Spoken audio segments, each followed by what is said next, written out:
Movie की शुरुआत में हम रूसी सैनिकों को देखते हैं जो कि जंगल में शिकार के लिए जा रहे होते हैं। उनके साथ दो बच्चे भी होते हैं जिनमें लड़की का नाम नात्सिया होता है और लड़के का नाम कोलोवर्थ होता है। कोलोवर्थ अपने जीवन में एक महान योद्धा बनना चाहता है और वो राजा का एक बॉडीगार्ड भी बनना चाहता है। अचानक मंगोलिया सेना रूसी सैनिकों पर हमला कर देती है। वहाँ पर मंगोल की सेना की संख्या अधिक होने की वजह से रूसी सैनिक कमजोर पड़ने लग जाते हैं। नात्सिया शहर की तरफ भाग जाती है। रूसी सैनिक काफी ज्यादा बहादुरी से लड़ते हैं और वीर गति को प्राप्त होते हैं और इस हमले में कोलोवर्थ बच जाता है। इसके बाद मूवी में हम 13 साल आगे का दिखाया जाता है जिसके अंदर कोलोवर्थ एक बेड पर लेटा होता है और उसके हाथ पैर बंधे होते हैं और वो नींद से जागता है। तब हमें पता चलता है कि वो सपना देख रहा होता है 13 साल पहले का और वो काफी ज्यादा डरा हुआ होता है। तब उसकी पत्नी आती है नात्सिया, वो उसे समझाती है कि 13 साल पहले मंगोलियों ने तुम्हें मरने के लिए छोड़ गए थे। हर दिन जब उठते हो तो तुम्हारी याददाश्त चली जाती है, फिर दोबारा याद दिलाने पर तुम्हारी याददाश्त वापस आ जाती है। ये सब उसके सर पर चोट लगने की वजह से होता है। अब कोलोवर्थ जो होता है प्रिंस यूरी का एक खास योद्धा होता है। वो कोलोवर्थ को बुलाते हैं और बताते हैं कि उनकी तरफ एक अनजान लोगों की टुकड़ी आ रही है जो कि लगता है इस शहर पर हमला करने वाली है। तो कोलोवर्थ कहता है कि हमें इंतजार करना चाहिए,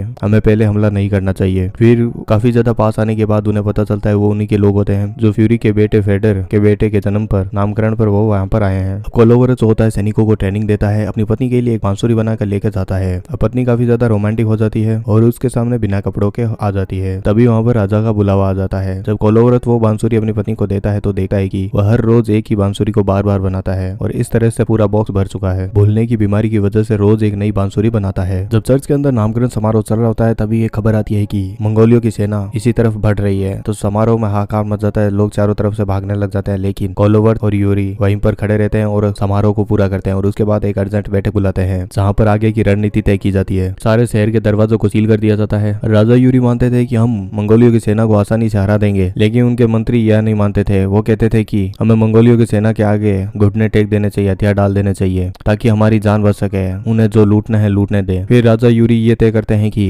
हमें अपने पड़ोस के राज्यों से मदद मांगनी चाहिए ताकि वो हमारी मदद कर सके और हम मंगोल की सेना को धूल चटा सके। तब इसके लिए वो अपने बेटे फ्रेडी और उसके साथ काबिल सिपाहियों को भेजना चाहते थे और कोलोवर्थ को वो अपना खास मानता था, इसलिए उस लिस्ट में उसका भी नाम डाल देते हैं। लेकिन कोलोवर्थ राजा यूरी को समझाते हैं कि मेरी भूलने की बीमारी की वजह से मेरा जाना अच्छा नहीं होगा, लेकिन फिर भी राजा नहीं मानते हैं। कोलोवर्थ को यह रणनीति अच्छी नहीं लगी क्योंकि समय काफी ज्यादा कम होता है, वो काफी ज्यादा करीब में होते हैं। तब राजा कहते हैं कि हमें ये काम और कर सकते हैं, अगर तुम मेरे बेटे फ्रेडी के साथ और कुछ विशेष सिपाहियों को लेकर जाओ और डायरेक्ट मंगोलियों से बात करो तो शायद कुछ बात बन सके। लेकिन कोलोवर्थ कहता है कि मेरा जाना सही नहीं होगा, लेकिन फ्यूरी सबसे ज्यादा उसी पे भरोसा करते हैं। वो कहते हैं तुम्हें जाना ही होगा। तो फाइनली कोलोवर्थ मान जाता है फ्रेडी के साथ जाने के लिए। अब काफी ज्यादा सफर तय करने के बाद वो मंगोलियों के कैंप में पहुंच जाते हैं। वहाँ का राजा बटुक खान होता है जो कि चंगेज खान का नाती होता है। जब सभी लोग कैंप के अंदर जाके देखते हैं तो देखते हैं कि राजा बटुक खान एक बहुत बड़े नक्शे के आगे बैठा होता है। रशियन राजा बटुक खान के लिए हीरे जवाहरात सोना चांदी सब कुछ लेके आते हैं ताकि वो उनके साथ दोस्ती कर सके, लेकिन बटुक खान दोस्ती के बिल्कुल भी मूड में नहीं होता है। वो कहता है जो हमसे नहीं मिल पाएगा मिट्टी में मिल जाएगा। ये सुनने के बाद फ्रेडर काफी ज्यादा गुस्सा हो जाता है। वो कहता है कि वो भी बटुक खान को घुटनों पर देखना चाहता है। द कोलोवर्थ सिचुएशन को संभालते हुए बटुक खान को कहता है कि ये हमारे रशिया में एक कहावत होती है कि अगर हमें जीतने के लिए हमारे प्रति रशियन सैनिक को मारना होगा तभी तुम हम पर कब्जा कर पाओगे। कोलोवर्थ की ये बहादुरी देखकर बटुक खान कोलोवर्थ को एक ताबीज देता है। वो कहता है कि अगर तुम किसी भी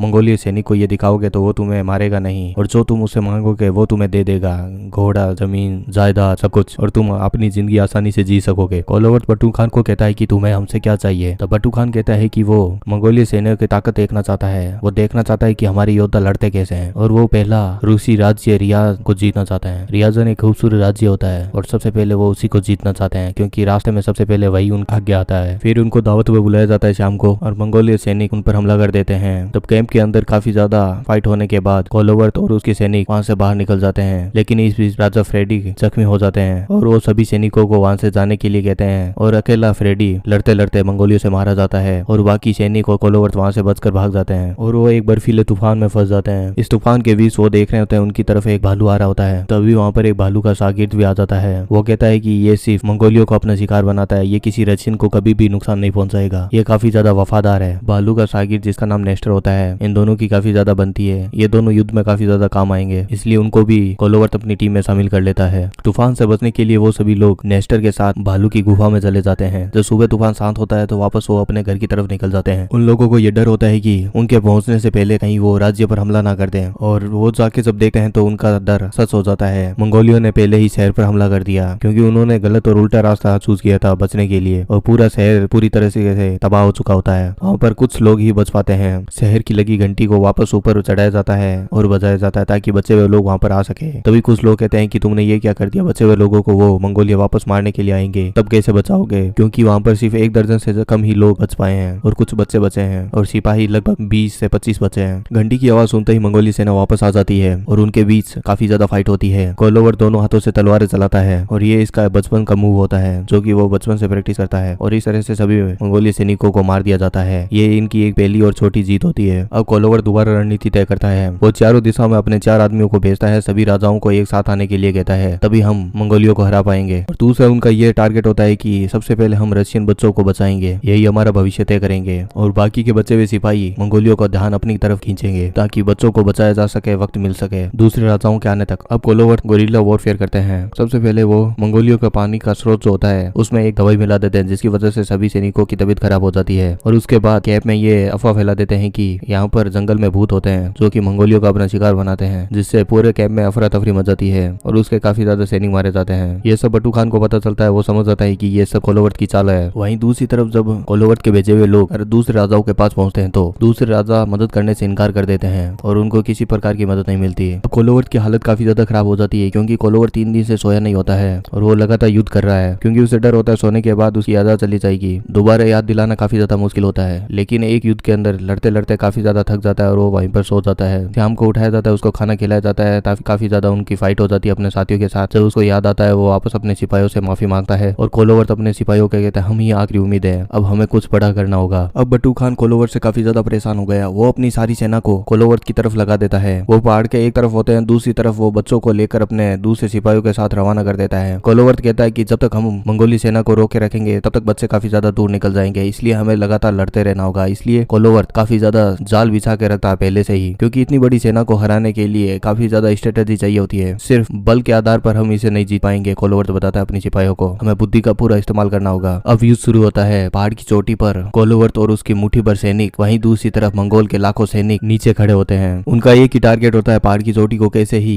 कब्जाना और कोलोवर्ट को खत्म करना। अब सबसे पहले तीरंदाजी शुरू होती है जिसके अंदर कोलोवर्ट के 2 से 3 सैनिक मारे जाते हैं। अब जैसे ही मंगोल की सेना पहाड़ पर चढ़ने की कोशिश करती है तो कोलोवर्ट के बिछाए हुए जालों में वो फंस जाते हैं और वहीं मारे जाते हैं। कभी तो वो बड़े बड़े पेड़ पहाड़ से नीचे गिरा देते हैं जिससे काफी सैनिक सेना वहीं पर दबकर मर जाती है और इस तरह से मंगोल की काफी सेना को क्षति पहुंचती है। लेकिन बटू खान कहता है कि हमारा एक ही टारगेट है, आज कोलोवर्ट जिंदा नहीं बचना चाहिए। उनको इस बात का अंदाजा नहीं होता है कि पहाड़ पर कितने सैनिक है। वो ये सोचते थे कि पहाड़ पर हजारों की संख्या में सैनिक है, लेकिन उनको यह पता नहीं होता है कुछ मुट्ठी भर सैनिक है। अब सारे रूसी सैनिक काफी ज्यादा बहादुरी से लड़ते हैं। एक एक रूसी सैनिक जो 100 मंगोल के बराबर होता था। इतनी ज्यादा मंगोली सेना को क्षति पहुंचती है कि बटू खान को यह सोचने पर मजबूर हो जाता है कि वो कोलोवर्ट और उसके सिपाहियों से पूछता है कि तुम लोगों को क्या चाहिए। तो कोलोवर्ट कहता है कि तुम यहाँ पर बिना बुलाए आए हो, अगर तुम्हें हमारी जमीन चाहिए तो आओ, हमें मारो और ले लो। ये सुनकर बटू खान को और ज्यादा गुस्सा आ जाता है। वो ताबड़तोड़ हमले शुरू कर देता है, बम के गोले फेंकता है जिसमें काफी ज्यादा लगभग सारे रूसी सैनिक मारे जाते हैं। लेकिन काफी ज्यादा जख्मी होने के बाद भी कोलोवर्ट बच जाता है। अब कोलोवर्ट इतना जख्मी होने के बाद वो ताबीज लेकर पहाड़ी के नीचे आता है और अपने आखिरी शब्दों में कोलोवर्ट कहता है कि मेरे लोग तुमसे बदला जरूर लेंगे। और ये कहते हुए कोलोवर्ट नीचे जमीन पर गिर जाता है। जब वो बटू खान ताबीज को उठाने के लिए नीचे झुकता है तो कोलोवर्ट कहता है कि आखिरकार मैंने बटू खान को घुटनों पर ला ही दिया। लेकिन बटू खान कोलोवर्ट के मरने के बाद कहता है कि मैंने इस जैसा बहादुर इंसान कभी नहीं देखा और उसको ससम्मान दफन किया जाता है। और इस तरह से कहानी यहीं समाप्त हो जाती है। ये वीडियो देखने के लिए आपका दोस्तों दिल से बहुत बहुत धन्यवाद।